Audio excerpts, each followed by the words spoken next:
21st century generation તમે મિલેનિયલ્સ છો ને, તમારું માઇન્ડ ઘણું બધું વીક છે. તમે સામાન્ય શર્ટ લેવા જાઓ ને તો પણ તમારી જાતને 5 વખત પ્રશ્ન પૂછો કે આ શર્ટ પહેરીને હું કેવો લાગીશ. That is a wrong question. તને ગમ્યું છે, લઈ લે, પહેરી લે, કેવો લાગીશ શું? You got my point. It's a different point view. તમે તમારો ડ્રેસ લેવા જાઓ છો, કપડા લેવા જાઓ ત્યારે પહેલો જ આ પ્રશ્ન હોય છે કે હું આમાં કેવો લાગુ.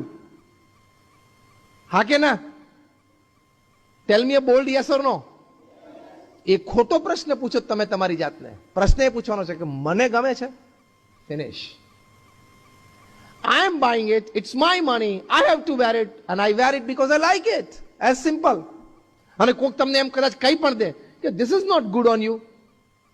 ત્યારે કોઈ કહે કે તને આ બરોબર આમ ખબર નહીં આ કલર સ્કિન ટોન તારા સાથે આ કલર ને મેચ નતો થતો, this is not a good combination. I tell you